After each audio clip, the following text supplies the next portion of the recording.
Howdy, Tomo here.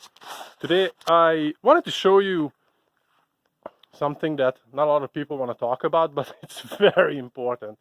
So I have a piece of land in the middle of nowhere, no electricity, no water, no nothing. And I really wanted to build a nice outhouse. So I wanted to show you what I did, some of the very important lessons I learned over the years. And yeah, so this is it. I used regular 4x8 pressure treated 1/2 inch plywood. So I didn't trim it. It's kind of big, but I didn't want to trim it because that would have been just waste.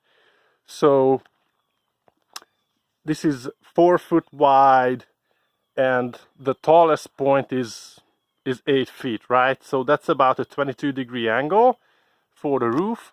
The 2x4s are also pressure treated. I don't have a drip edge, but I have a big ass spider over there. OSB.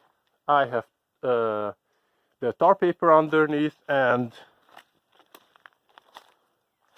a proper roof with proper drainage too.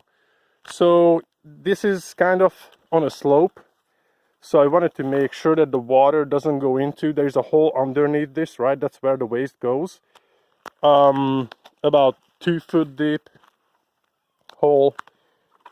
And yeah, so I have the 2x4s, the pressure treated 2x4s I split. So that's how I did the corners.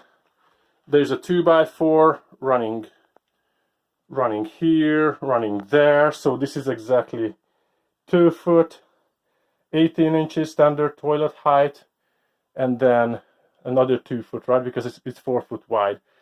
I have a toilet seat from Home Depot, battery operated light. I anchored it down with a post.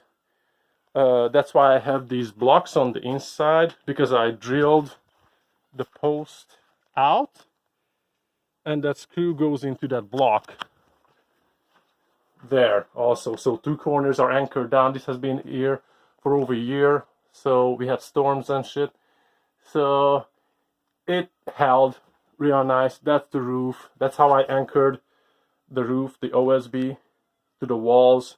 It's all split 2x4. I have that little thing. So some of the very important lessons I learned: when you get lumber, especially pressure treated from Home Depot, it's soaking wet. If I were to put it up immediately, the whole thing would have bowed because the outside would have dried way faster. It would have cracked and stuff like that. So what I did, I bought it from the store, took it home, set it on a flat piece of concrete in the garage, and I turned it every other day for like 2 or 3 weeks until it dried. So look at that, how straight that remained. Also the door. So that's how I dried all the lumber that I bought for this project.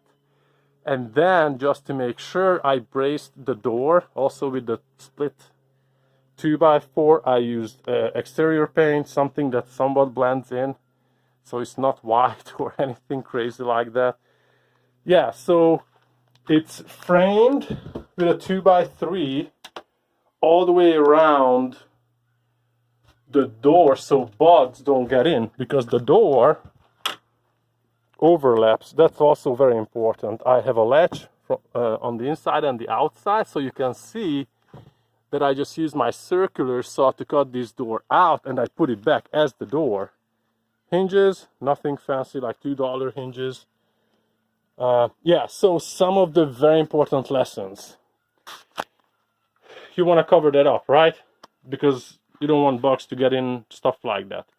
However, I used to have a flat piece of, plywood sitting on top. The problem is that, from the waste, humidity goes up, and it was always wet between the 2 pieces of wood, and it wasn't pretty. So what I ended up doing, I cut this out like that, and you can see it's angled. So this makes a perfect seal all the way around, so bugs don't get in, and humidity, yeah, there will be a little bit of humidity on the edge, but that's not gonna cause any major issues. It's not gonna rot the wood and stink and stuff like this. So that, and also this is very important, I have children, so I ended up tying this handle to that screw so they cannot drop it in. So whenever you're ready to do your business, you just do that, and it's very comfortable. If it's winter and I'm cold, I just take a little propane stove, with me here, and it heats it up.